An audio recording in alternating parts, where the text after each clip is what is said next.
refanala. Anashrina, anashrinana. Anashrina, refinala.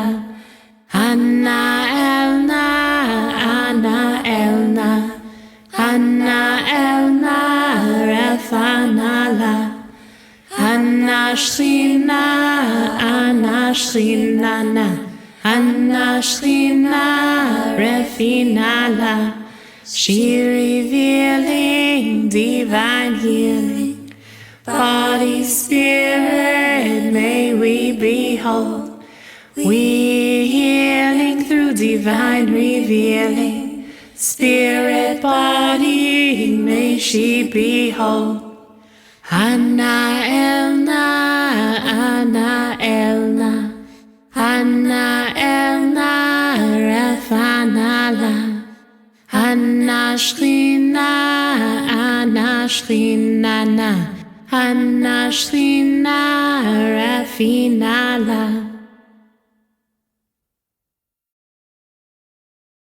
Anna elna, Anna elna. Anna elna, refanala. Anashrina, anashrinana. Anashrina, refinala. Anna elna, Anna elna. Anna elna, refanala. Anashrina, anashrinana. Anashrina, refinala. She revealing divine healing. Body, spirit, may we behold. We healing through divine revealing. Spirit, body, may she behold. Anna elna, Anna elna. Anna elna, refanala.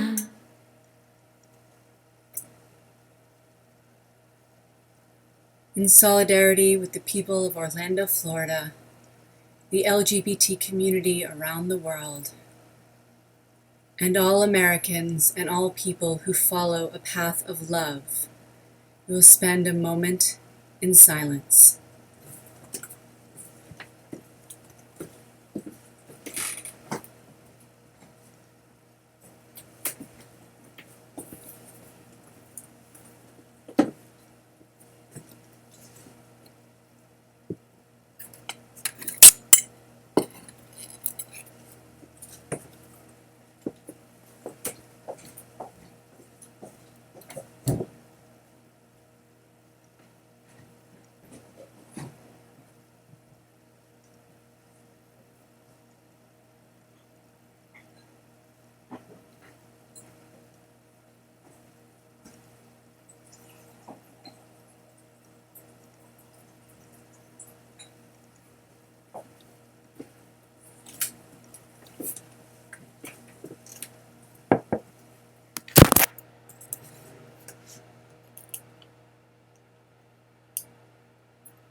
Hallelujah.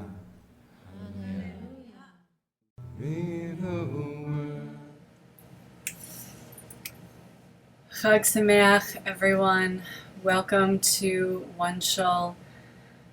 I'm Kohenet Ketzirah, and I'm so pleased to be back here with you again tonight to celebrate Shavuot.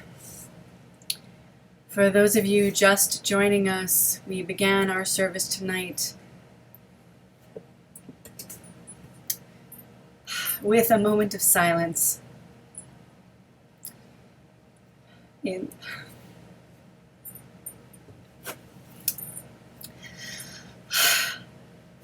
This is at least the third time I have personally had to begin a service here at OneShul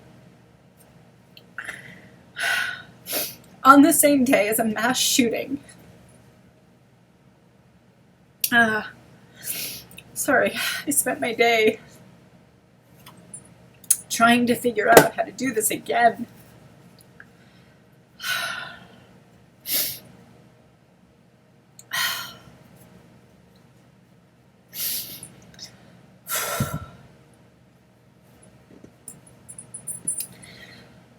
Grateful to be able to be here with you all.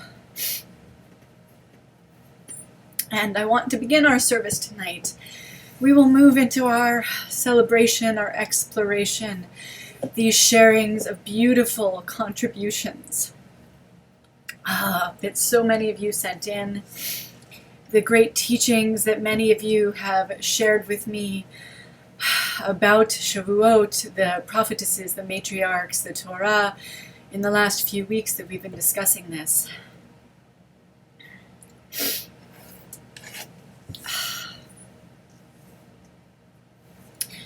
And in case I shouldn't have to say it. It's sad that I do have to say it, but I do want to make sure it is 100% clear. OneShul is a pluralistic Jewish community that embraces the choices of love. The ancient sage Rabbi Hillel, when asked to explain the teachings of the Torah while standing on one foot, simply said, "Love. Do not do unto your neighbor that which is hateful unto you." So, we are not accepting of the LGBTQ community here. We are embracing. We love you. We love all people who choose the path of love.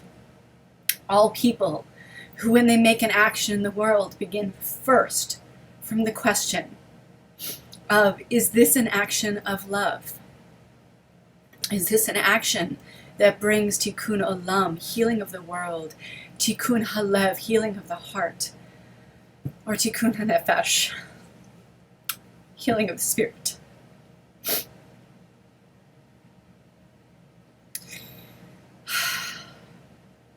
We seem to be living in very fraught times where the danger escalates daily. And my observation, and you may agree with me or not, is that the danger doesn't come from Islam. The danger doesn't come from an other. The danger comes because we are growing more fearful and that we are not teaching love. Islam is not the problem.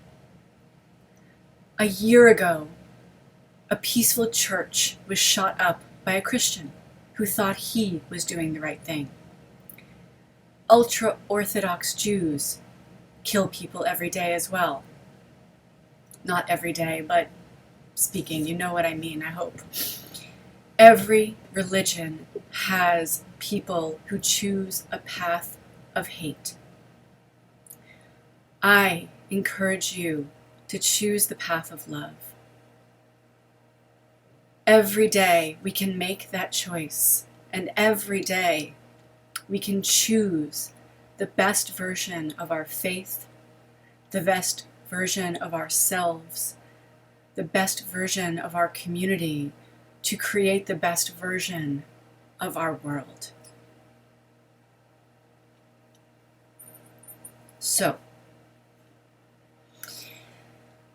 we finish the counting of the Omer, 49 days from Pesach to Shavuot. It's going to stop soon. And we arrive at Sinai, at the mountain, together. And think about that. At Sinai, we're told each of us heard the voice of God in our own ears, in our own way, to the point of it overpowering us. And even when we are tested so deeply, when responding with hate would be so easy, it would feel so good for a minute. For just a minute, it would feel so good, wouldn't it?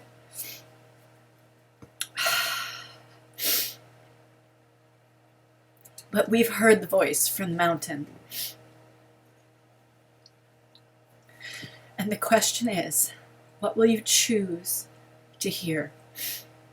Will you hear and embrace the path of love? Or will you stumble into the path of hate?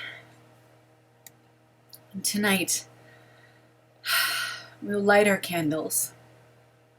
We will do our very, very best to embrace the path of love, which is actually the harder path much of the time.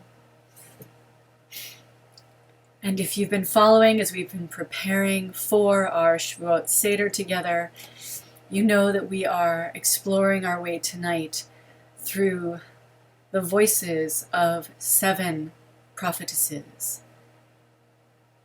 Now, as you know, if you know me at all, Rabbinic Judaism and I have a questionable relationship.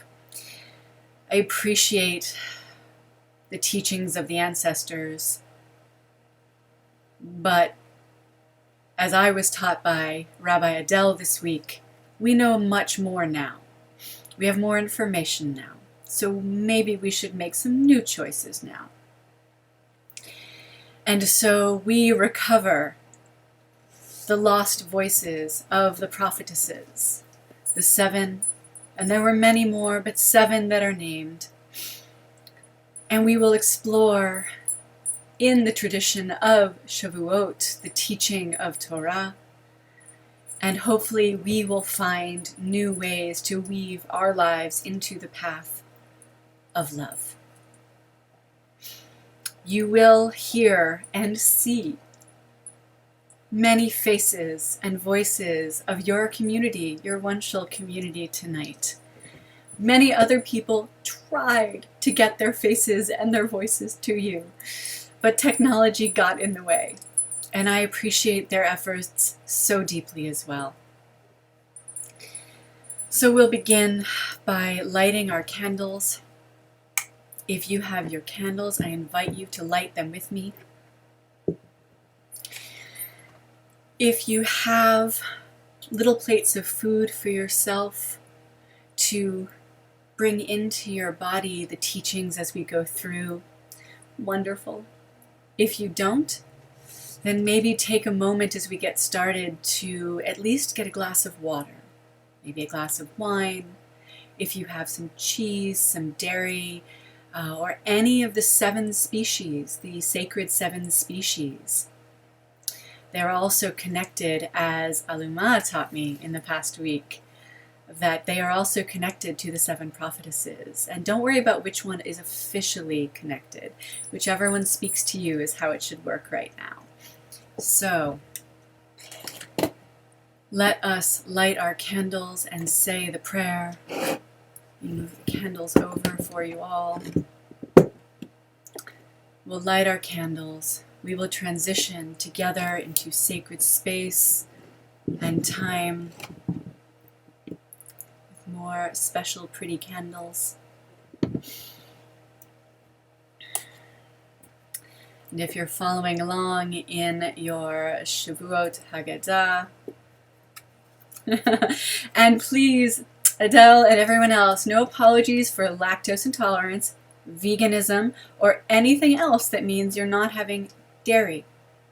The idea is simply to bring the teachings into your body with some form of food. So if it's a dairy or dairy-like substance, which is often aligned with Shavuot for so many reasons, and you're welcome, for those who know the many different ones, to share some of those in the chat room.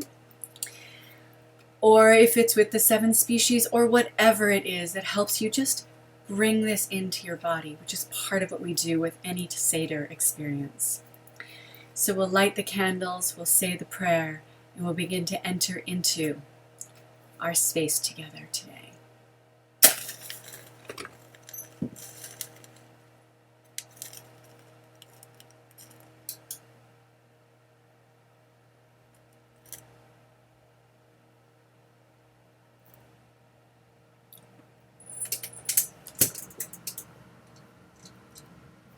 Niverech Shechina Eloteinu Ruach HaOlam Asher Kidshatnu B'mitzvoteha Vitzivatnu Lahadlik Ner Shel Yom Tov. Let us bless the divine presence, Spirit of the world, who makes us holy through mitzvot and commands us to light the festival lights. I'm going to say that a different way. Let us bless the divine presence, Spirit of the world, who makes us holy through sacred connective actions and teaches us the lighting of the festival lights.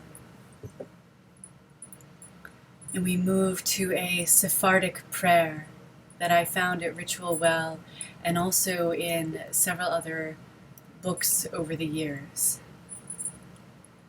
With these candles, we pray to the Holy One of our fathers, Abraham, Isaac, and Jacob, the Holy One of our mothers, Sarah, Rebekah, Rachel, and Leah, to grant us good life and health, to all my dear ones and the whole world.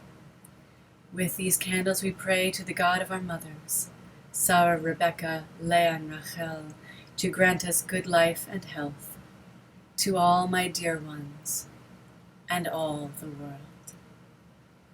And let us say, Amen.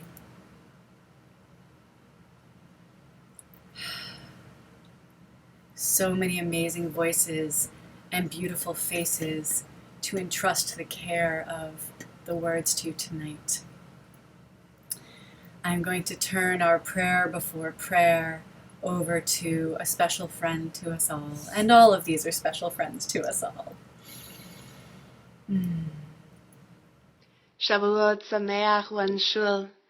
I'm Teama of Kohenet's Hebrew Priestess Institute, and it is my great pleasure to be here with you for this Shavuot Seder. Thank you so much, Ketzirah, for the welcome.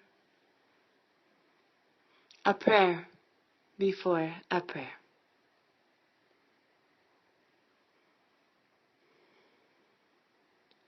I now prepare to unify my whole self, heart, mind, consciousness, body, passions, with this holy community, with the Jewish people everywhere, with all people everywhere, with all life and being. To commune with the source of all being, may I find the words, the music, and the movements that will put me in touch with the great light of God. May her beauty rest upon us, and may she establish the work of our hands, and may the work of our hands establish divinity. Ken Yehi Ratzon, may it be so.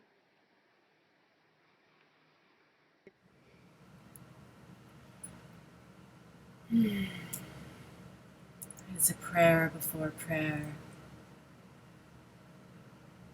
And to move us from our prayer before prayer into a heart-opening space that is a little hard tonight, I again turn this over. I'm going to say this every time, to another special friend of the OneShul community, a face that I hope many of you will get to know more in the coming months, as she plans to lead services and contribute regularly to the community. I want to turn over for a moment to Keshira HaLev to sing us in with "We Are Opening Up in Sweet Surrender."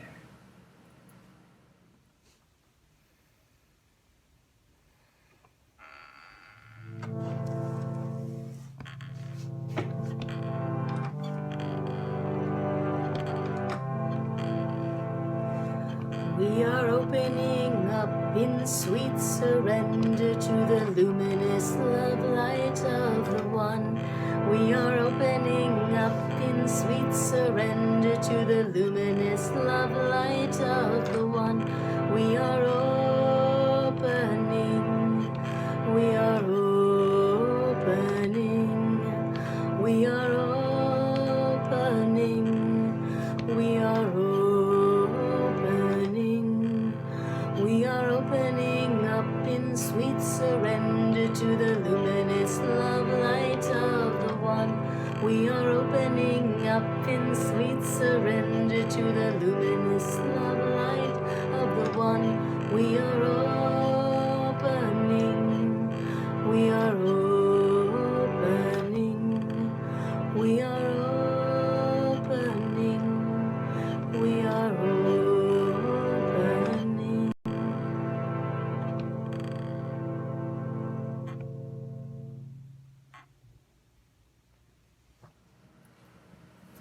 And that was the beautiful Keshira HaLev.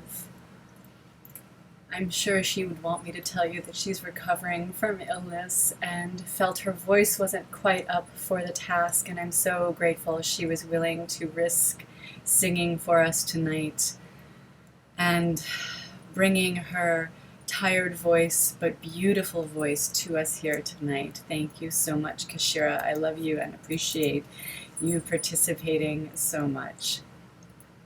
And welcome, Anna, I see you joining us. Welcome, welcome, and Andrea. A few more people joining us now. I've posted a link to the Siddur in the chat room. Or the Haggadah, I should say. So we move to the 4th page of our Haggadah, and we're going to say a few blessings over the possible food that we're eating. There isn't a blessing for dairy in our ancient teachings and our ancient practices.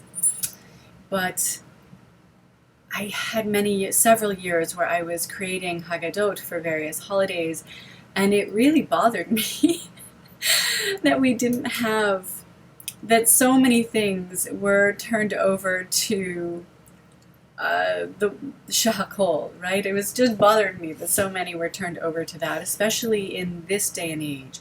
There was a time when no one took the life of an animal for granted that they were eating, or the animal that gave them life through their milk or their eggs or the butter that they churned out of the milk.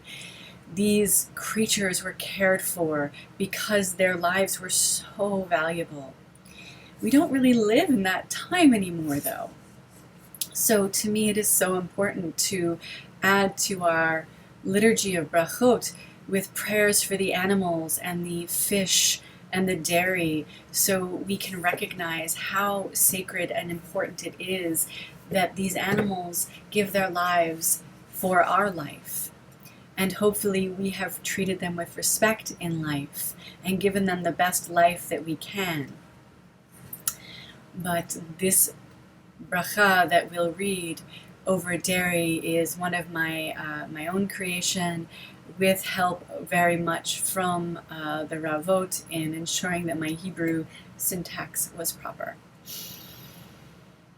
So I have my plate of dairy over here. We'll say the blessing over that, and then we will say Shahakol. Yivarech Shechina Eloteinu Ruach HaOlam Hanotenet Mazon Min Ba'alei Chayim Shel Haaretz. Let us bless the divine present Spirit of the world who provides us with nourishment through the creatures of the earth. And for anything else we may be consuming this evening, and say whatever bracha is appropriate for whatever you are saying. We can run through all of them quickly if you like. So, Nivarech Shechina Eloteinu Ruach HaOlam Shahakol Neya Bidvara. And please say Borei Pri Ha'etz, Borei Pri Ha'adama, Borei Pri Ha'agafen, Hamotzi Lechem Min Haaretz, whatever you need to say for the rest of your food. And we'll do one more collective. It's a shehakol, but it's what I say over my own food before I eat everything or anything. So with me, if you have whatever you're eating and drinking, take a moment to place yourself in spiritual connection to it. Blessed are you, Holy One, whose presence fills the earth. May the food that we consume at this meal, be an offering for body, mind, and spirit. And let us say, Amen.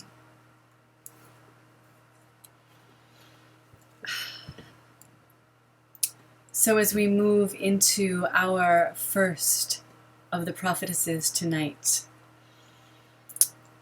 I have to say I am so amazed at all of the offerings people have given us that you're going to be experiencing tonight. All of them are, when I saw them, so authentically, each individual person who participated, I was in awe. And every time I receive something from Eve Tovah, I am in awe. I don't understand how she creates these things. So it is a skill I don't have, but it is she does, and it is so beautiful and rare. So I want to welcome you now into an experience of the priestess Sarah, the prophetess Sarah, the mother Sarah, as experienced. Ooh, I lied. There's one more thing first. Hold on. I got ahead of myself. Wait. Leading us into all of our teachings tonight is the very wonderful Rabbi Adele. I have to pause because I want to put this part in first. Now, Rabbi Adele sent a almost 8-minute teaching. It was amazing. And I was trying to figure out, because it felt so expansive, how to weave it through. So I've broken it up into 2 parts for tonight. You're going to see her twice. And the whole video I'm going to post to the OneShul Facebook page probably tomorrow. So you're going to see 2 pieces of her amazing teaching tonight, and then I really encourage you to make sure you're following the the OneShul Facebook page, so you can get the entire teaching exactly as she provided it as well. So thank you again, Rabbi Adele. So we're going to take a minute, a little over a minute, to have an introduction to all of our teachings tonight from Rabbi Adele, and then I will go right into Eve Tovah's Sarah. Shavuot is a special festival, a festival during which women and children, as well as men, have a processional parade to bring the first fruits to Jerusalem, both in temple times and as well today. Also, there is a custom for some women and children to celebrate by decorating their homes with greenery. Perhaps most focused on is our reaffirmation of our commitment at Mount Sinai to Na'aseh v'nishma, to do the mitzvot, the good deeds, and then to work on understanding them. According to the Rambam, Maimonides, one of our greatest sages, if one wants to truly be able to interpret and understand Torah, one must first learn all the facts available to us during our modern times, and not rely solely on the commentaries of people of previous generations who did not have the same facts which are now available to us.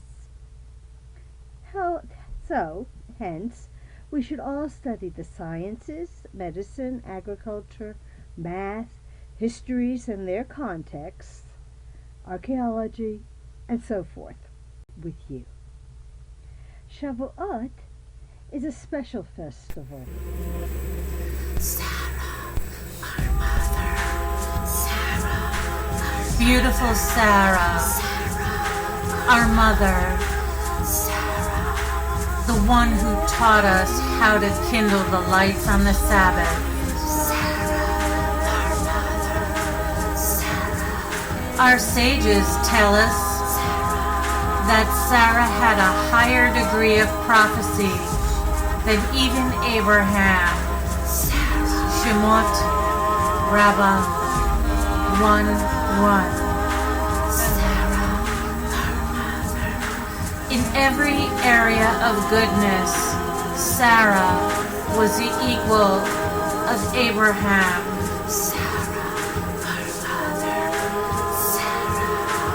Both were equal in their charitable deeds, and both were a blessing for the world. Sarah, our mother, we love you. Midrash, Sarah, Shocher, Tov, Proverbs 31. Sarah, our mother. Both spread godliness.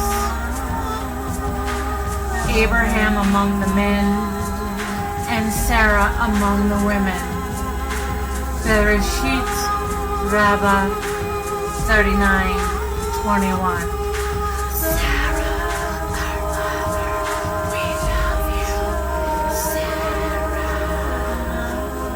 In the merit of Sarah, God blessed Abraham with wealth.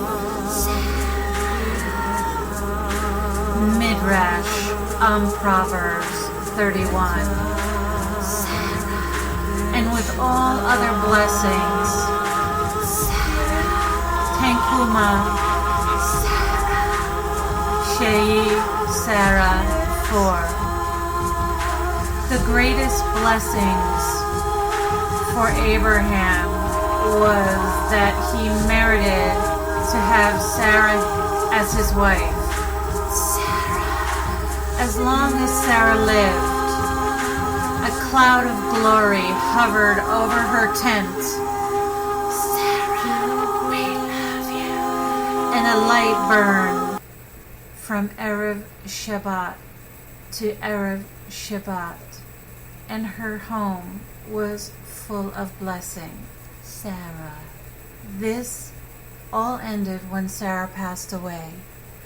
But when Rebekah, Isaac's wife, came, everything returned as before.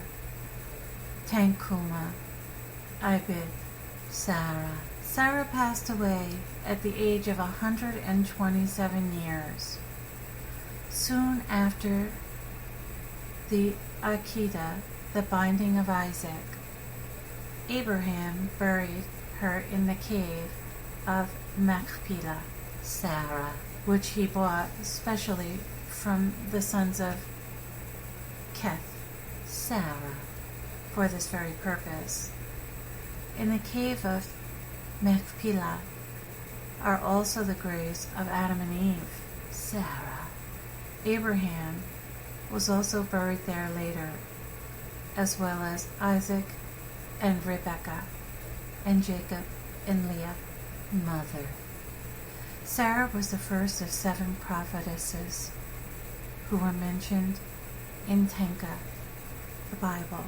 Seer, this is our mother, Sarah, Seer, and she has always been a great inspiration for all Jewish daughters and mothers. Sarah, our mother, Sarah, our beautiful Sarah, our mother.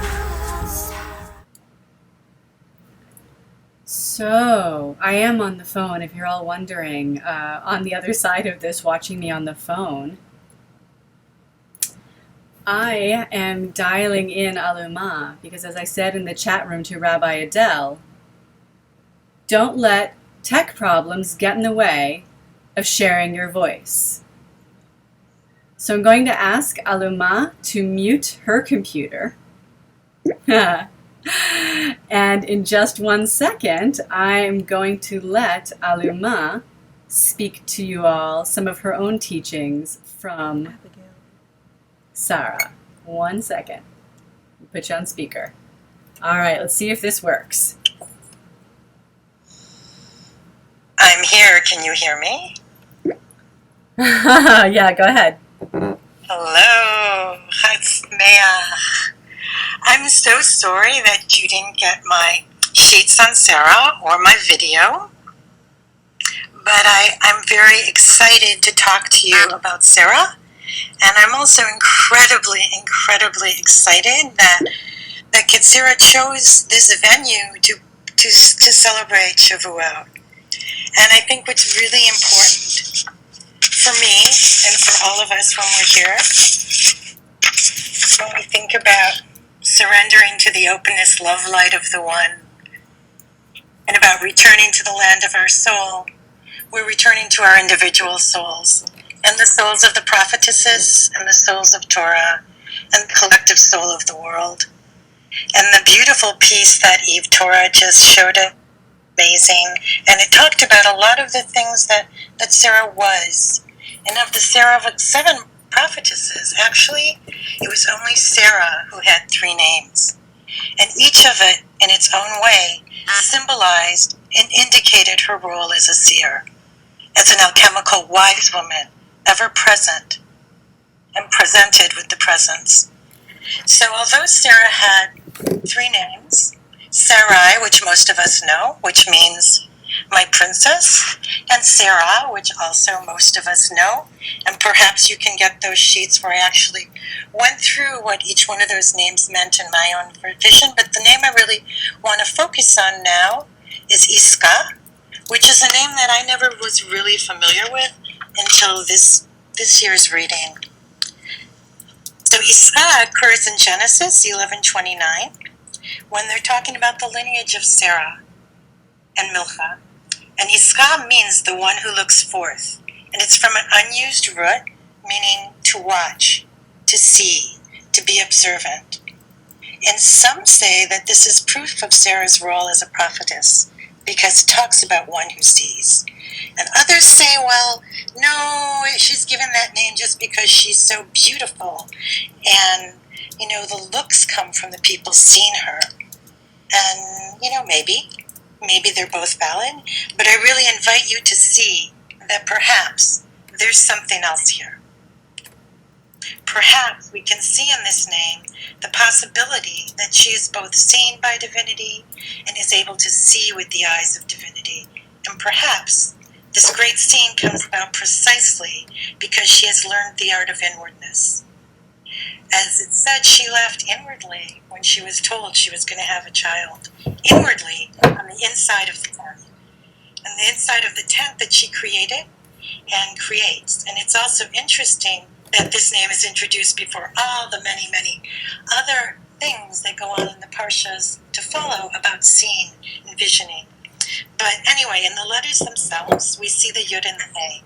And the Yud is at the very beginning of her name. And both the Yud and the He are part of the divine name, which is also very interesting, that this name includes the name of Yah. So the Yud is the potential beginning the name, and the round Samech is indicating the divine inner place of being from which the soul shines, and the Kuf is both the palm of the hand that gives and the glory that goes with that. And the He, this broken letter made of a Dalet and a Yud, symbolizes stepping into presence and presence itself, and bringing the presence manifest into this world. So the Yud that was at the beginning of the name actually comes to the end of the name and steps into the world. And the name speaks of her seeing and of her ability to bring that seeing into this world with glory and with the hand of giving and also taking. And something really cool about this is that the gematria of this word, and for those of you who don't know, gematria is the numerical value of adding up the letters in a name. The gematria of this word actually shares the same gematria as the word waters, which is associated with chesed. Sarah is also associated with chesed. And planted, which is associated with seed. And her mouth, which is associated with prophecy. And beautiful, and cause to know. So actually, when one can truly see and truly take that potential and come to the center of themselves and open to the glory of who they are and bring presence into this world, they can be called a seer. And through studying these letters and possibly Sarah and all the other prophetesses that we will study tonight, we can turn into our own inner prophet and find her and return and surrender to what's yet to be discovered. And there's one more thing I just want to remind or make you aware of, that Sarah and her tent are actually the prototype for the Mishkan, because Sarah's dough expanded, and Sarah's Shabbos candles went from Shabbat to Shabbat, and the clouds of glory that surrounded her tent are the same clouds of glory that dwelt within the Mishkan. So I just find that really interesting. And I also want to just tell you that Sarah is associated with chesed, with wheat, with seed, with creation, with the right arm, with Sunday, with Rosh Hashanah, and Rosh Chodesh, and challah, and candles, and the bat kol, the daughter of the voice, and the only prophetess who also is spoken to by God. Thank you, Alumah. Welcome, Ketzirah. Sarah, our mother. Sarah, our mother. Sarah, our mother. I'm going to play that one over and over. So let us close our journey with Sarah with the words of Leah Novak, who you will see over and over throughout the Haggadah. We call upon Sarah the priestess, co-founder of Judaism, who gave us the candle lighting ceremony. Beautiful and holy princess, she celebrated in sacred groves and simple tent, bringing the light of the Shekhinah wherever she traveled. Laughing mother of ageless beauty, bless our way. And thank you to all who have offered their teachings so far tonight. I'm noticing the time. I want to make sure that we don't go too long and yet we get the teachings that have been offered up in. So we'll spend a moment or two on Miriam and then move into Devorah. Miriam, as it is written.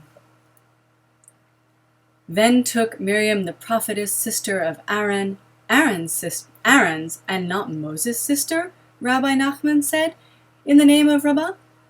She had prophesied even when she had yet but been Aaron's sister, before Moses' birth. And she said, in the future, my mother will give birth to a child that will deliver the Israelites. Finally, when Moses was born, the whole house was filled with light. And her father rose and kissed her on the head and said, Daughter, your prophecy is fulfilled. Afterward, when he was cast into the river, he being Moses, the father asked, Daughter, what has become of your prophecy? And this is what was written. And his sister placed herself afar to ascertain what would be done to him, meaning to know what would be the end of her prophecy. Babylonian Talmud, Tractate Megillah. We're going to do a little of the ancient stuff. It's not super pro-lady, as you may know. So we're also going to take some time as we go through. And again, chat room, have added whatever your commentary as we go. I hope you'll share it.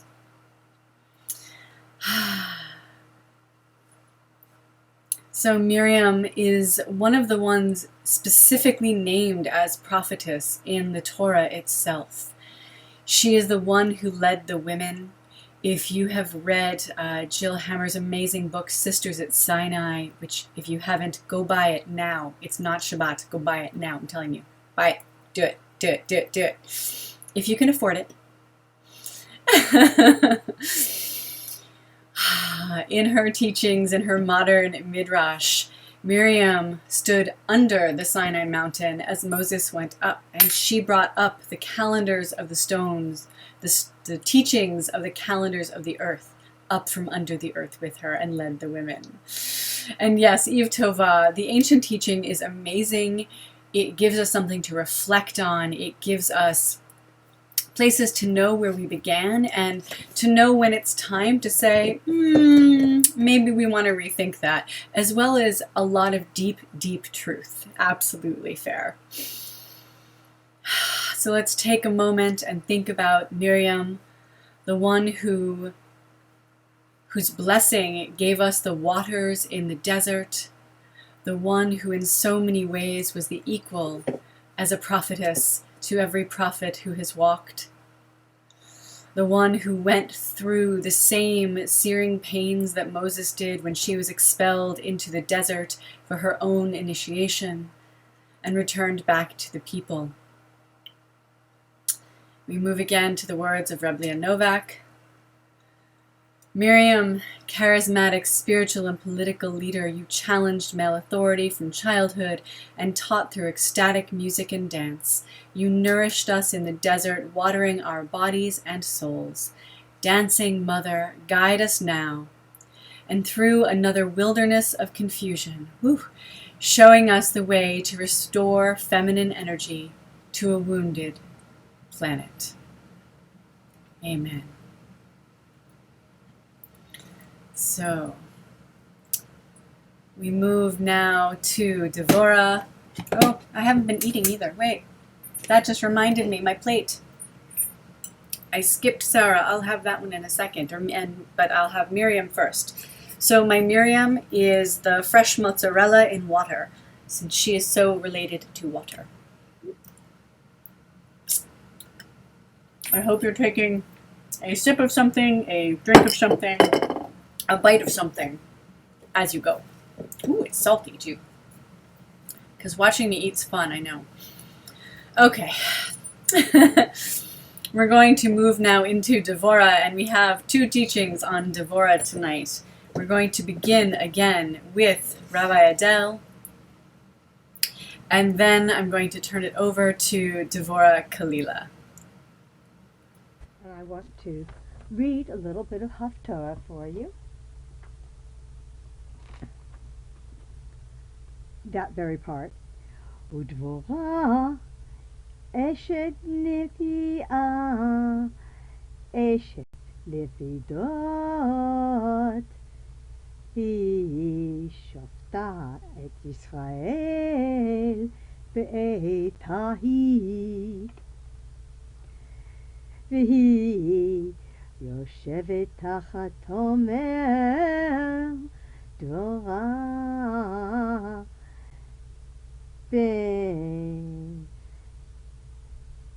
בין הרמה ובין בית אל והר אפרים, ויעלו אליה בני ישראל למשפט. Devorah, wife of Lapidot, was a prophetess. She led Israel at that time. She used to sit under the palm of Devorah between Ramah and Bethel in the hill country of Ephraim. And the Israelites would come to her for decisions. And I want to read a little bit of PunkTorah for you.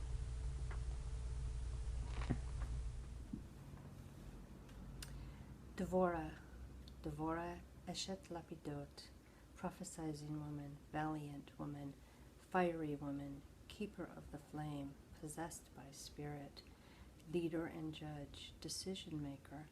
She sat under her palm tree, and when a woman sits under with her back to a sacred tree, she draws down spirit, the holy flame. As a branch draws lightning, she grounds the fire of inspiration in her body, opens her mouth, sings the words of the holy palm tree of Inanna, of Ishtar, of Asherah. In other words, when a woman and a tree together touch the earth, they become the goddess, the holy lady, who decides the good and great destinies, directs the people, and determines the future. And Devorah the goddess said, when men grow their hair in Israel, when the Nazarite appears, and the people willingly follow, he will become the first Jewish king, and will give praise and blessing to Hashem. And a messenger appeared to the women of Zorah, saying, your next son will be a Nazarite unto Hashem, from conception unto death.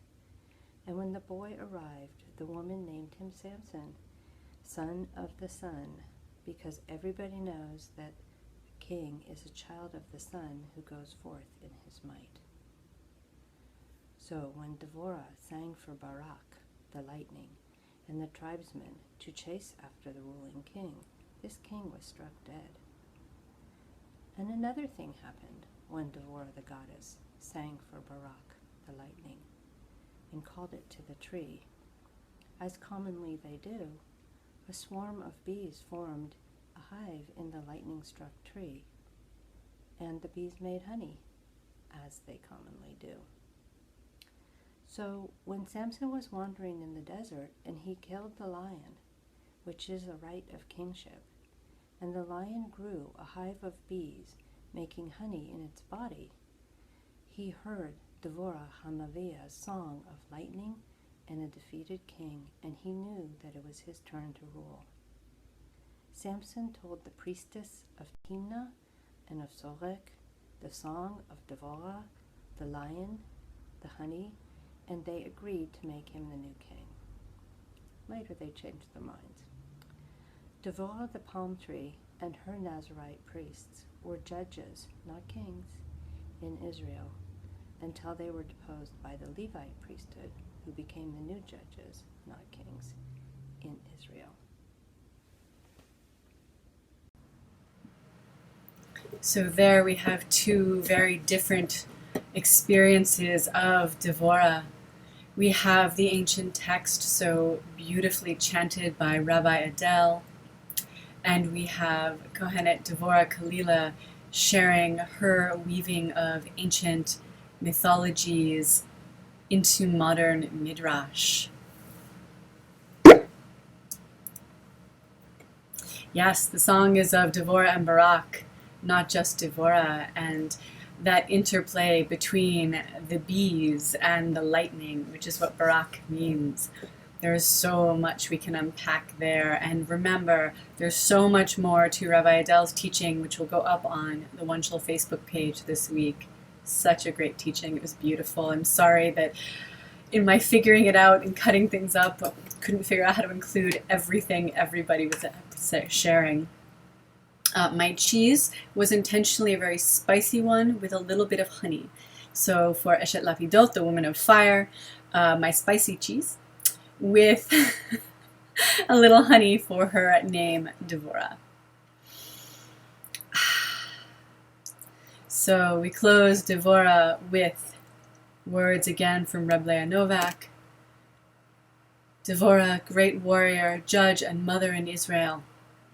Your fiery example inspires us to take action. We long to know more of your words and yearn to take your poetry into our hearts and minds. Warrior Mother, we need your energy now to sacralize the political and create leaders that embody your prophetic leadership.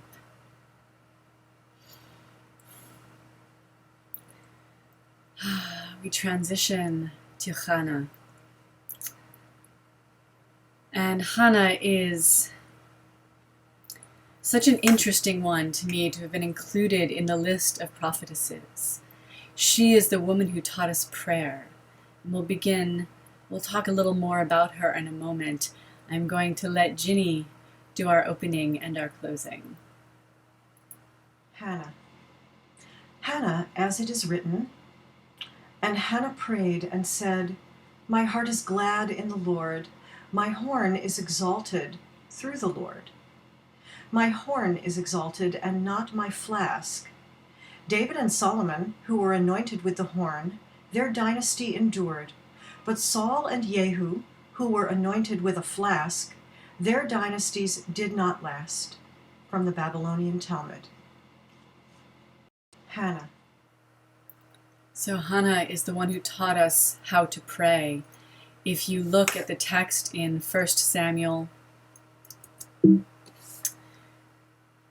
it's 1:1 to 1:28, you'll see her story, and that she was a second wife who had no children. She was the beloved wife of her husband, but without children, the other wife made her life difficult. And when they went to the celebration at Shiloh, she went to the shrines and she prayed. And she was mistaken for a drunk. She was a woman praying her heart out, and that was not something they were used to seeing. Plus, people got their drink on at Shiloh a little bit, from what we understand. And the prophet misunderstood her and thought she was there drunk and said, what are you doing? You're here drunk. What are you doing? This is terrible. This is Eli the priest. And she said, no, I just am praying for a child. I desperately wish for one. And he heard the voice of the Holy One and said, you will have a child. And when she did, she brought him back to the temple and dedicated him to service. And that child was Samuel. And that child became a great prophet in Israel. And so his mother, who went and prayed and taught us how to pray, is also recognized as a prophetess in rabbinic tradition. And we move again to the words. Let's see. Oh, before I do that, I'm going to let Ginnie do our blessing for Hannah. I'm going to eat my cracker with fig, which is one of the foods she's associated with, and I love it because it is a food of fertility. So it definitely embodies Hannah for me and her prayer that brings fertility. Hannah, woman of personal prayer, your petition is our model for individual appeals to the divine. You called out directly to God for help, transcending the conventional service. Prayerful Mother, we need your davening now so that we may be empowered to attract divine healing into the barren places in our lives.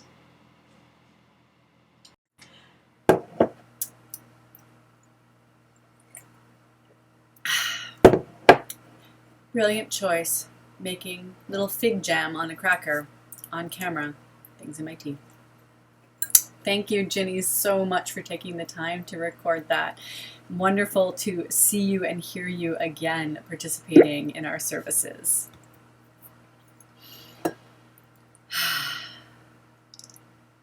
So we move from Hannah, the teacher of personal prayer, to Abigail. And Abigail was one of the wives of King David. One of the few who wanted, it seemed, to be married to him, actually. And we'll talk about her a little bit again in a moment. But first, Rin is going to do our opening and our opening for Abigail. Abigail, forceful woman of Carmel, you foresaw David's future, feeding and welcoming the outlaw chief when his life was in jeopardy. Becoming his wife in hard times, before he was king and psalmist, you supported the emergence of genius. Clairvoyant mother, send us your insight so we might have the strength to trust and follow our intuitions. Abigail, And I might have put that backwards, but that's okay. We'll let her read the other part in just a moment. So, Abigail. Oh, there's so many texts that she's in, and she's named a shocking amount of times for a woman in the Torah. Or in this case, in prophets. She's not in the 5 books, she's in the prophets. And interestingly, even when she became the wife of King David, she was still named as Abigail, wife of Nabal the Carmelite. So when she first met David, she was married to a man who would not provide food, sustenance, shelter to David and his armies before David was king. And Abigail saw and said, this man is going to be king. Why aren't you helping him? She could see what was going to happen. And she offered food and sustenance and drink and shelter to David and his armies, which he did not forget. And when he became king, she went and she became his wife. Now, he was already married. Michal was in the way. And she was still there too. There were many wives. But Abigail is one of the wives who is credited for guiding him in so many ways. And David, if you read the texts, was a challenging person. Not the best guy, if you read it. He became the king, and he was a beautiful, physically beautiful man. He could sing, he could play the harp, he could write incredibly beautiful poetry. Made some very poor life choices along the way, even though he was the king. And Abigail was one of the wives who was able to guide him along the way. And is also one of the wives, as I mentioned, who became his wife, it appears, very much by choice, which was not always the case. So we'll turn it back to Rin for a moment. I want to finish one thought on that as I'm thinking about it. David is one of the patriarchs that I find challenging. Because if you read the text, he's not a very good person. But for some reason, he's the chosen of God, which doesn't make a lot of sense. And I find him very challenging in there. And there was a lot of good that he did, even while doing a lot of bad. And when I read that text and I read the Midrash around him, both ancient and modern, for me it's a reminder that people are not simply good or bad, and that even those ancient kings that we look back to, we need to look at them in the fullness of who they are. We can respect what they brought, but we don't have to defend or apologize for the parts of them that we know weren't good and the actions they took that were not good and sometimes terrible. So, to me, King David is one of the ones who is there for us to question and to remember that we are all imperfect and that we should acknowledge those imperfections in each of us and in our leaders and do our best to learn and correct from them over time. It's my best on David. So back to Rin for just a moment. It is written, "And when the Lord will do good unto my Lord," she prophesied that he would be king. Abigail, as it is written. So I want to share, Tovah is saying in the chat room, sometimes when we do what some considered bad, there is a good outcome. And on the flip side, sometimes when we do what we think is good, there is not a good outcome. There are plenty of examples in history of people having all the right intentions and really terrible things happening because of it. So we move to Huldah. Huldah, the cat. And I had many emails back and forth with Adele in the last couple of weeks.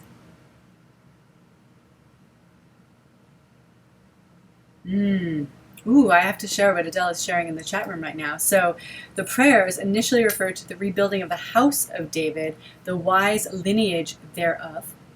Unfortunately, people wanted to shorten the prayers and left off the critical phrase referring to the lineage of Solomon. I did not know that, Adele. Thank you for sharing it. And I was going to say, we've had several emails back and forth, and we both very much agreed that for some reason the rabbis had to disparage Huldah and say that her name, which means cat, was an ugly name, and that meant there was something wrong with her. And more teachings flying by me in the chat room right now. Keep going. You are all so beautifully learned. I love to learn from you as we're all sharing. So Huldah, as it is said, 2 Kings, Huldah the prophetess, said Rav Nachman, pride does not become women. 2 women were proud. They both had unlovely names. One was called Bee, Devorah. One cat, Huldah. Of Devorah it is written, and she sent and called Barak and went not herself. And of Huldah it is said, say unto the man that has sent you. And she did not say unto the king. Well, on that. That's really my incredibly deep response to all of that silliness. Come on. Devorah B, there's nothing terrible about that name. She was a prophetess. Yes, she actually was the one in charge. She was partnered with Barak the lightning. They worked together and they helped make things better. And yes, she was the leader of that space. Sorry. And Huldah, really? Say to that man that sent you to me. Okay, so she didn't say unto the king. Really? Come on. Again, I totally want to recommend for Sisters at Sinai for a story of Huldah. It's fantastic. Completely changed how I understand Huldah. I definitely recommend it. And in that teaching, in that modern midrash, Huldah is a daughter of David. She is Solomon's sister. So she was raised in the palace as well and became a scribe, and she took David. She is the one who physically wrote the Psalms and Ecclesiastes. It was dictated to her. So, right? Okay, so that is another, Adele, I'm going to share what you're saying in the chat room because you have that great piece in your teaching you sent me, which everyone will see in a couple days. Men often have names that are of animals, such as the Ari, the lion. No one's too upset about that, are they? It's only when a woman is a cat that it's a problem, or a bee. So, we'll do our closing blessing for Hulda. Oh, wait, where's my Hulda? Ah, here is my Hulda, my cheese. I will show this one to you. It is, I will say, one stinky cheese. It is footy, and it is theoretically as ugly as they think Hulda is, and it is probably incredibly delicious. And I chose this one because of the name. So we'll find out what it tastes like. The name was called the Gatekeeper. And Hulda's gates are a very important spot in Jerusalem, and they've been called that since ancient times, as a respected woman who sat at the gates to help render judgments. Oh dear. Woo! And it tastes about as ancient as the gates. Wow. Woo! That's, deep. Hulda, preacher at the southern gates of the temple, you were consulted on important religious matters like your cousin Jeremiah. You whose teaching comes to us in your advice to King Josiah are needed now. Prophetic mother, help us find the deep learning of enlightenment and peace. Again, the words of Rabbi Novak. Humbling, yes. Definitely humbling cheese. Wow, it's going to keep giving for a while. Yeah, good stuff. Okay.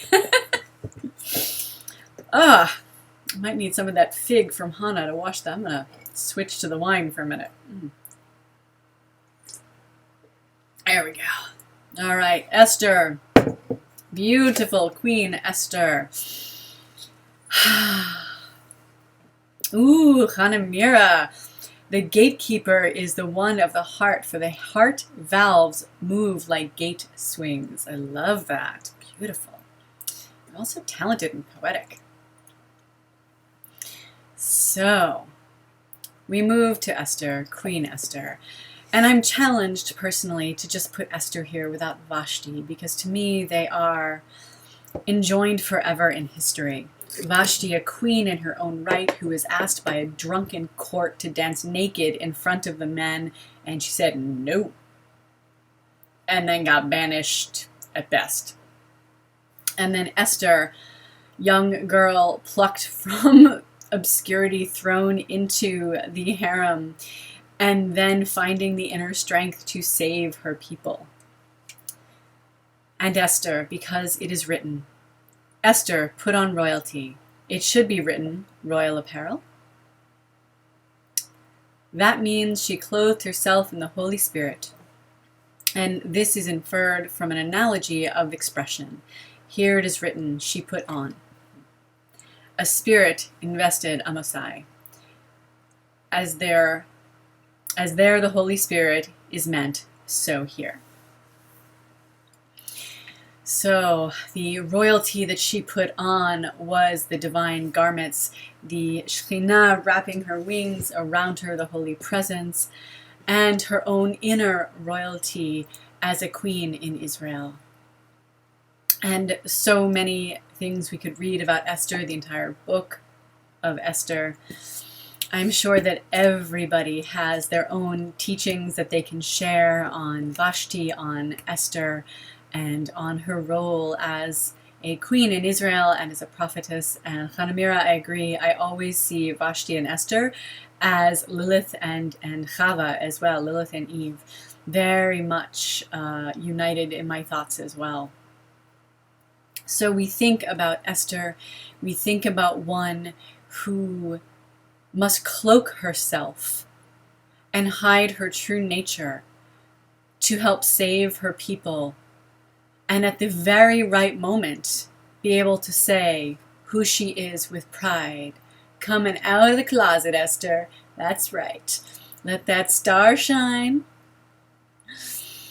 And very much in that way, so many people who have to live in a closet of one kind or another so often.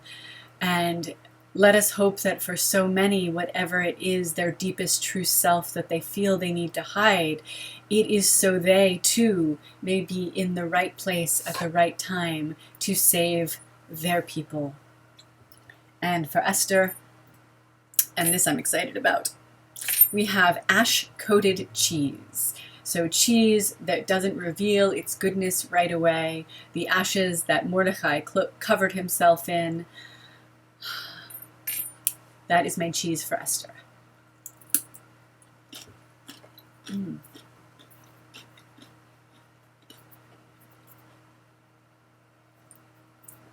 we return once again to the words from Reb Leah Novak, all, by the way, coming from her amazing book, Appeal to the Matriarchs. Fabulous book. Esther, gentle queen, with premonitory knowledge that propelled you to save your people. Whether you're historical or mythological, we are touched by your story. How you must have feared your awesome destiny, overcoming fear with transcendent faith. Royal Mother, bless us with inner strength to overcome the obstacles that block us from fulfilling our sacred assignments. We have three final offerings from the community. Our next one is from Rebekah Erev. We have half of the video. That's all that's made its way to us. We tried very hard to get all of it. So Rebekah will tell you a little bit more about herself, and she's going to give us some enclosing wisdom from 4 of our matriarchs, of our prophetesses. And if we can get the rest of the video, I will make sure that I post that to Facebook for you all as well. Hi everyone, Hag Sameach. I'm honored to be a part of this 7 prophetesses of Shavuot Seder. I hope you're enjoying it. My name is Rebekah Erev, and I'm the creator of the Malach HaLevanah Moon Angel deck. And this is a deck of 29 cards to honor the cycle of the moon, of original artwork that I did, and I also created a small book that goes along with them. I did this as part of my Kohenet project. I'm an ordained Kohenet through the Kohenet Institute. And I did it inspired by a teaching in Judaism that when you have a feeling, it's an angel visiting you. And I love this non-patriarchal idea of feelings being something to embrace rather than walk away from. And that by connecting with the cycle of the moon, we can connect with our own feelings, which leads us to more insight into ourselves and deeper connection with the divine. So today what I did was I pulled a card for each of the prophetesses and kind of reflected on that a little bit, and I'm excited to share that with you right now. So the first prophetess that you're studying is Sarah, and the card that I picked for Sarah is the Cycles card, number 18. So this card is about the cycles of our lives and how nature reflects that in the turning of the seasons and days. So in Judaism, we have the weekly cycle of lighting the candles. You can honor Sarah in your life throughout the cycles of your life by bringing her spirit close to you when you light the Shabbat candles. And the next prophetess is Miriam. The card that I picked for Miriam is card number 1, the Ancestors card.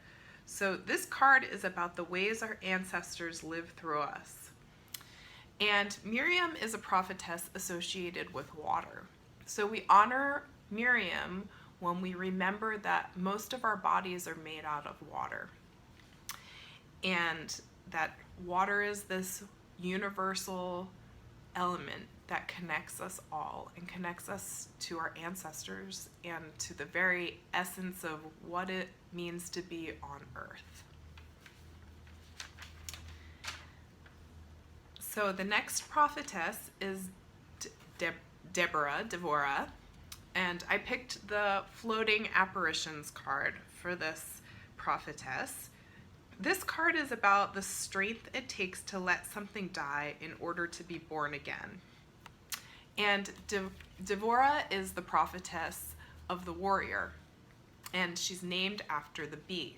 So we honor Deborah when we have the strength to hear our own inner voice and the hum that comes from us all remembering or thinking about our inner voices and listening, and the sting that might come with voicing those feelings and that message, because often something needs to die when we speak the truth, a part of ourselves or some idea in society, and especially as female people, those voices have gotten shoved under the rug. So when we speak the truth, part of patriarchy dies.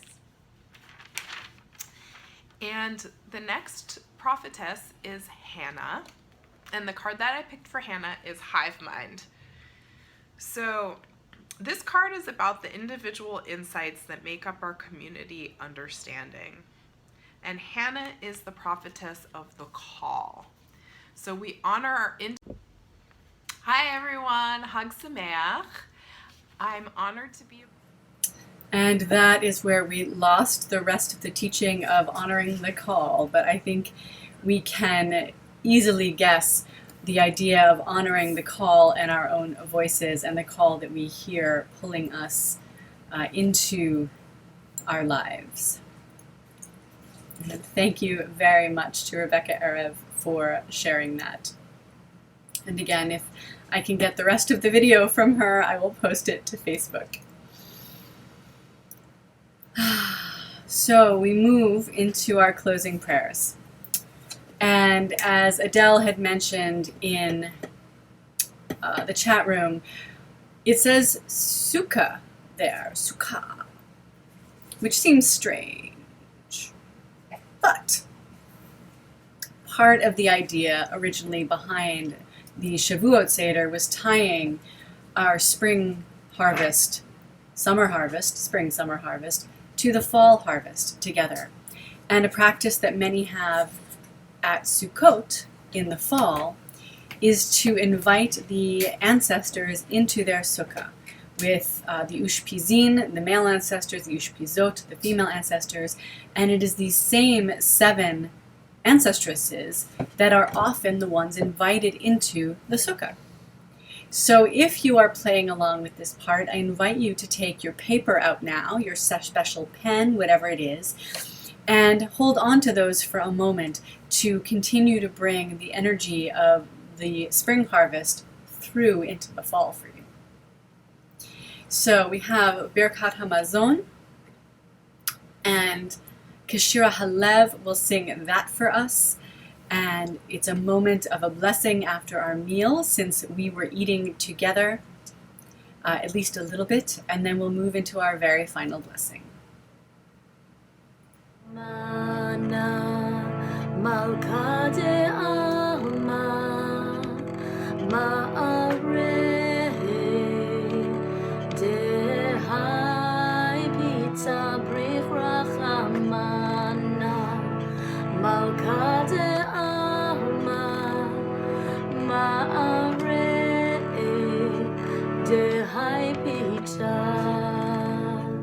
You are the source of life for all that is, and your blessing flows through me. You are the source of life for all that is, and your blessing flows through me.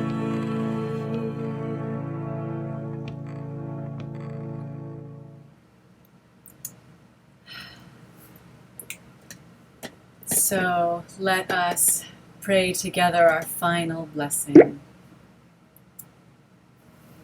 We honor you, prophetesses who have led the way. May we carry you in our hearts through the summer, that we may reap the harvests that you have sown. We carry you with us until you may take your place as our honored guests in our sukkah. Blessed be the prophetesses who speak truth through all generations. Thank you so much for being here with us tonight. I'm so happy to have had you all here.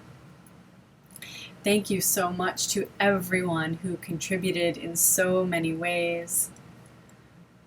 If you are not following us on Facebook, I hope you will. It's the best way to keep in touch. We also have a weekly newsletter, as long as I remember to send it out. We'll be back next week with Kabbalat Shabbat services being led by Dvorah Kalila. We have fixed her sound problem, so you will see and hear her this time. Very exciting. And this week I will be posting the full videos from much of the teachings that you heard tonight, so you're able to enjoy them in their fullness of their offering. And thank you again to everybody who participated. And I'm going to let Taya sing us out a little bit more with a more joyous opening up in sweet surrender than I think we were able to begin with. May each of you take the teachings of the prophetesses and make the choices in your life that allow you to lead with the more difficult path of love.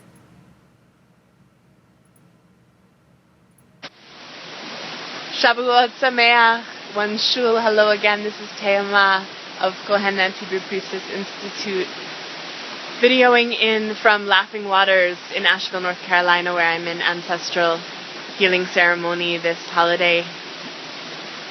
And so blessed to be with you in sweet surrender.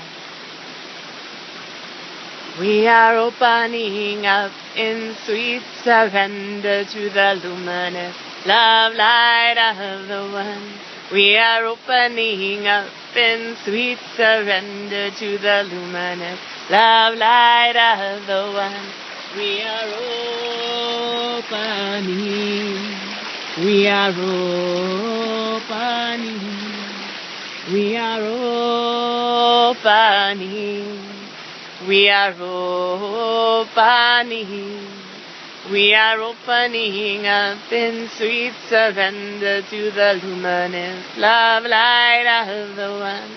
We are opening up in sweet surrender to the luminous love light of the One. We are opening.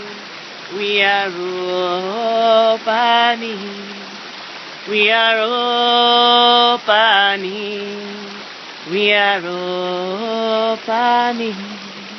We are opening up in sweet surrender to the luminous love light of the One. We are opening up in sweet surrender to the luminous love light of the One. We are opening. We are opening. We are opening. We are opening. Shavuot Sameach. V'hinei sulam. V'hinei sulam. Ma tovu. V'hinei sulam. Yumi amya. Seven prophets. V'hinei sulam.